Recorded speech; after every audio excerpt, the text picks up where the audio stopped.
798, 799, 800. Oh. Hello, Leafs Nation. I'm Rick Scarborough, and you're watching Blue and White Weekly, where we bring you weekly updates on the Leafs and the hockey world at large. I'm in my winter arc, and it's bulking season, but that's not what's important. What's important is we've got a brand new week of Maple Leafs hockey to talk about, so let's get into the news. Before we get into this week's games, let's take a look at the top headlines from around the hockey world this week. The PWHL's second season got underway on Saturday as the Boston Fleet visited our very own Toronto Septors. The Septors are playing out of Coca-Cola Coliseum this year, sharing the space with the Toronto Marlies. Boston captain Hilary Knight opened up the scoring in this affair, but Toronto's Sarah Nurse tied it up late in the first. From there, the game became a grinding physical deadlock at 1 until Hannah Miller scored on the power play with just 1:38 on the clock, and Emma Malte knocked in the empty netter to give the Septors the win in their home opener 3-1. Former Coyotes enforcer and Spit and Chicklets host Paul Bissonnette was assaulted in a Scottsdale restaurant by 6 men after coming to the defense of staff members that were being harassed. The 6 men were arrested, and Biz avoided serious injury and still looked sexy as ever on the NHL on TNT broadcast. On Monday's broadcast of TSN's Overdrive, host Brian Hayes joked about the idea of Sidney Crosby being traded from the Penguins, potentially to the Leafs, and as they do with everything, Toronto media blew this way out of proportion, immediately taking the discussion as a sign of trade rumors and throwing together possible packages. Personally, my priority with the Penguins wouldn't be a Crosby trade, it would be apologizing to their assistant GM Jason Spezza and begging him to come home. On Wednesday, the Leafs took on the Florida Panthers in Sunrise. This was a homecoming game for Oliver Ekman-Larsson, Steven Lorentz, and Anthony Stolarz, who all won the Stanley Cup last year with the Panthers. Going into this game, the Leafs were up 3 points on the Panthers with a game in hand in the Atlantic Division standings. About 5 minutes into this game, the Panthers scored twice in a span of 50 seconds and continued to build from there. Mitch Marner would score for the Leafs late in the second, but it just wasn't enough as Florida would win this one 5-1, ending the Leafs' 4-game win streak. Marner expressed frustration post-game with the pile of injuries that the Leafs forward group is dealing with, as that's a large part of why the Leafs could not keep up with the Panthers on Wednesday. Speaking of injuries, Bobby McMahon went down in this game with a lower body injury and has now been placed on injured reserve. Saturday morning, prior to the game in Tampa, the Leafs moved Auston Matthews and Matthew Knies from IR, confirming that both players would return to the lineup. Matthews has been out of the lineup for 9 games dating back to November 5th against the Boston Bruins.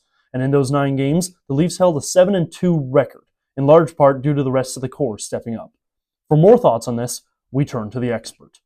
Legend has it he can cook minute rice in 58 seconds, and that the film MVP, Most Valuable Primate, is based on his life. All we know for sure is he's our senior analyst, Byron Doyle.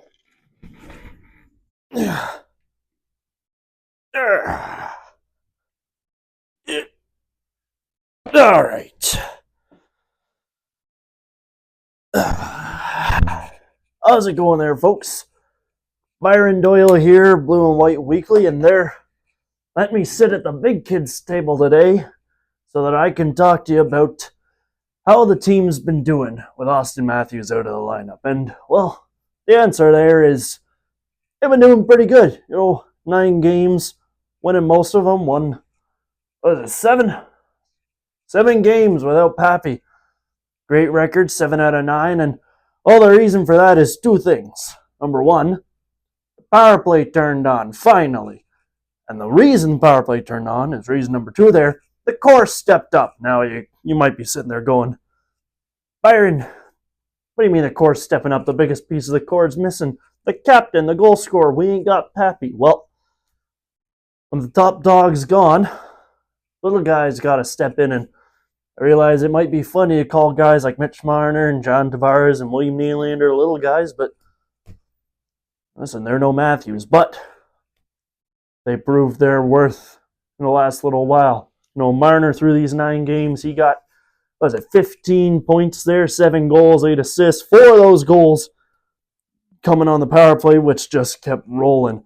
Johnny, too. Tavares was a point per game, 9 points throughout these 9 games. Love to see it out of the old-timer. He's a kid to me. Old-timer probably to most of you. Willie, too. 5 goals, 6 assists. Love to see it. He's fired up now playing with his little brother. Speaking of his little brother, Another reason that the team's doing so good is, well, Matthews out, Domi out, Nye's out. The reinforcements arrived. Alex Nylander's stepping up. He's looking like an AHLer out there, but he's not doing too bad. Nikita Grabenkin, Fraser Minton, all the boys are coming to play, and they're playing all right, And you just can't discount the rest of the team either. Steven Lorentz, Max Domi, before he went out and he was playing through injury and playing pretty good through that injury for a while. And in net, we're never looking better. Joey Woll, he's found his form again after that little injury at the start of the season, and he's gaining the trust of the coaches. They're starting him in more games, and that's not to take away from Anthony Stolarz. He's consistent, and I'd go so far as to say we got the best goalie tandem in the National Hockey League. What do you got to say to that, Jerry Bettman? We're the boys. Alrighty, I'll give the desk there back to Dickie Boy and get out of your hair. Go Leafs, go, fellas, eh?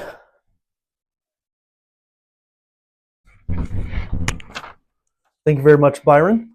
Byron wanted me to let you all know that he built this table by hand. And I'm going to let you know that he didn't. That's a lie that he made up. Before we get into Saturday night's game, I want to take a second to talk about Tampa Bay's uniforms. They wore their black alternate jerseys against the Leafs in this game, and I want to know who we have to talk to about making these, or a variation of them, their permanent home uniform. They look incredible, and unlike their current home and away set, I can actually tell them apart from the Leafs. The game itself began with a butchering of O Canada, but Matthew Knies quickly made us forget about that with an early goal deflecting a Tanev shot.